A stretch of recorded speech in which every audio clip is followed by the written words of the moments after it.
I've heard tales of various Amazon monsters on this journey.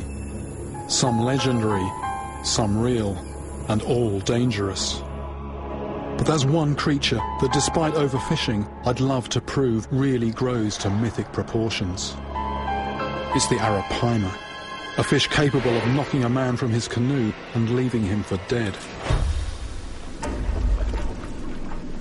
But the only way I know how to prove these monsters are still out there is to catch one.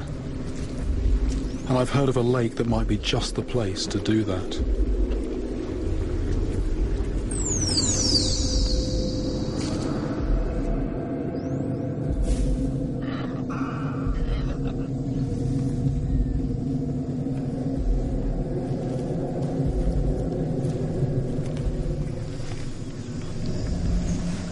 This lake looks really nice, actually. It's very quiet. Lots of snags, which could be interesting.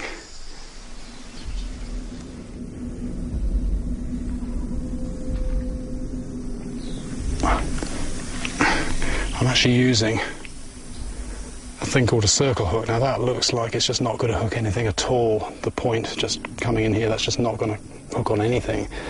But in fact, if that's the fish's mouth, what happens is it just comes and turns, and there it is, right in the corner of the mouth. Oh, there we go, that was one. I just saw this red tail come up, fraction of a second, but I recognise it now. That was an arapaima. And what I've got to do is try and quietly get into position so I can actually put a bait near that fish.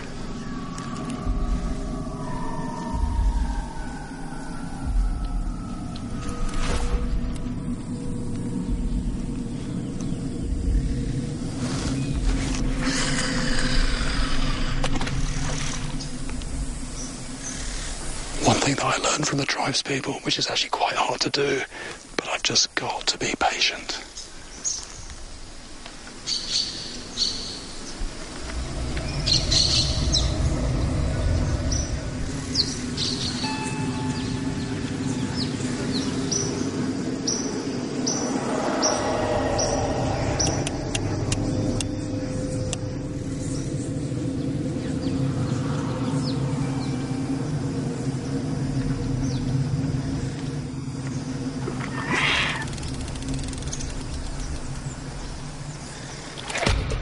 Yes. Yeah.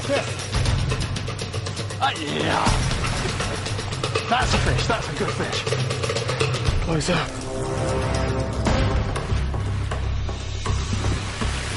You can see the fish.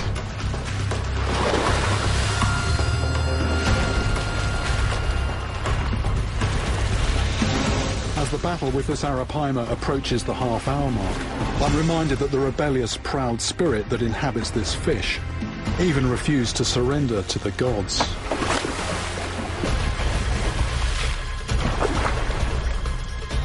Precis, jag går in för att peka.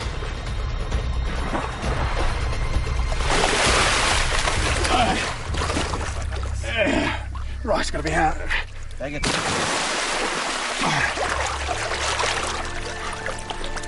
There we go. Alikash, Miyabosaki. Oh, look at that, it came out so easily. Yes. Okay, we're ready. Yeah. There it is! Look at that for a fish! Look at that! Massive female arapaima, about 150 pounds. I finally have the proof in my arms that huge arapaima are still out here. This is a true dinosaur of the deep. I need this fish to regain its strength after our battle before I release it. If I put it straight back, it might not have the energy to swim to the surface to take a breath. And being an air breather, it would drown. Just the head a little bit under the water. And pointing up towards the bank so that if it does thrash, there's only one way it can go. In theory, which is not back into the water, although they can just double around 180 degrees. Even at the end of a long fight, I can still feel the strength of this fish. So I can absolutely imagine this thing being able to knock over. Oh, there we go. That's good. Look at boom.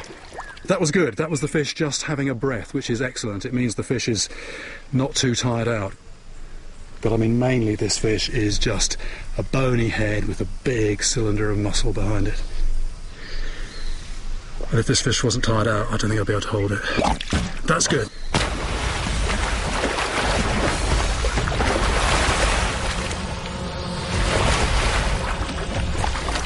No, it's gone. We were just wondering if it had enough strength to go, and no doubt about it, I just couldn't hold it.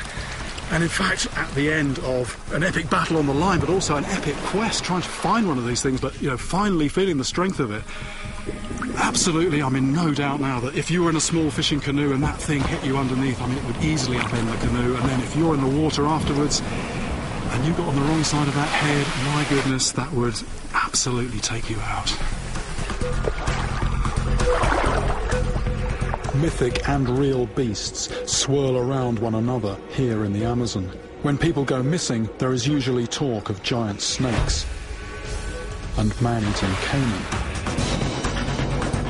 I set out to show that the Arapaima is an underestimated fish, capable of extraordinary feats of strength.